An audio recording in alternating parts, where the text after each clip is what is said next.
ఈ సృష్టి నుంచి చాలా విషయాలు మనం నేర్చుకోవచ్చు. దేవుడు చేసిన సృష్టిని చాలా విషయాలు మనం నేర్చుకోవచ్చు. ఉదాహరణగా మనం చూసినట్లయితే గద్ద గురించి ఒక విషయం మీకు చెప్తాను. గద్దని పక్షి రాజు అని మనం పిలుస్తుంటాం. జంతువుల్లో పులి ఎలాగో పక్షుల్లో గద్ద అనేది గురు చూసి వేటాడడంలో దిట్టాది. పక్షుల్లో దాదాపుగా అతి ఎక్కువ కాలం జీవితం గడిపేటువంటి పక్షి గద్ద అని చెప్పవచ్చు. దాదాపుగా 70 సంవత్సరాల జీవితకాలం గద్దది. ఇక్కడ ఒక విషయం ఉంది. అదే 70 సంవత్సరాలు దాటాలంటే ఒక గొప్ప అవరోధాన్ని దాటితేనే కానీ 70 సంవత్సరాలు బ్రతికి ఉండలేదు. ఎందుకంటే తన జీవితంలో 40 సంవత్సరాలకి ఎలాంటి పరిస్థితి వస్తుందంటే మరణమా మరో జీవితమా అనే పరిస్థితి వస్తుంది. ఏం జరుగుతుంది 40 సంవత్సరాలకి? గద్ద జీవితాన్ని మనం పరిశీలిస్తే గద్ద వేటాడుతూ వేటాడుతూ వేటాడుతూ ఏదైతే జీవితం గడుపుతుందో 30 సంవత్సరాల నుంచి బలహీన పడడం మొదలవుతుంది.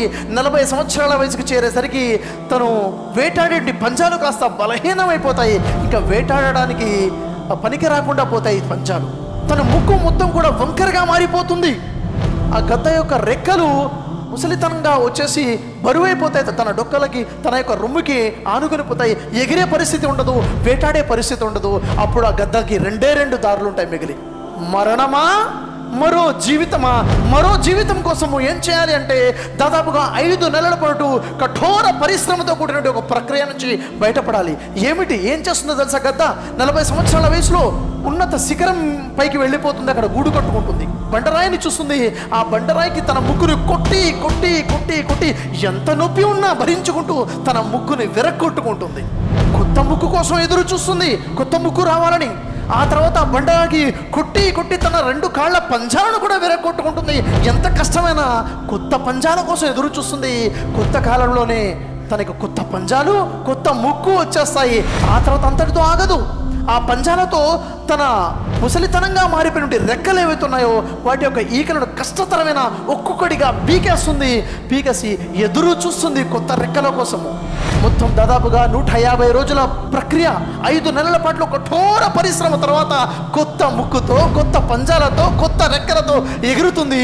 దాదాపుగా 30 సంవత్సరాల పాటు ఆనందంగా మరీ జీవిస్తుంది. అయితే ఆ 40 సంవత్సరాల వయసులో మరి గద్దకి 2 మార్గాలు కదా.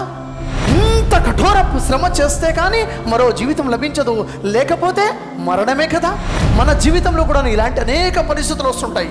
వదిలేస్తామా? ప్రయత్నించి కష్టపడి ముందుకు వెళ్తామా? ప్రయత్నించి కష్టపడి ఫలితాలు మనకు లభించాలంటే, మరో జీవితం మనకు లభించాలంటే, ఉన్నతమైన జీవితం లభించాలంటే కఠోర పరిశ్రమ మనకి తప్పదు. అలాంటి పరిస్థితి నుంచి మనం ముందుకు వెళ్ళాలి. పాతవన్నీ విరగొట్టేసింది కొత్త వాటి కోసము.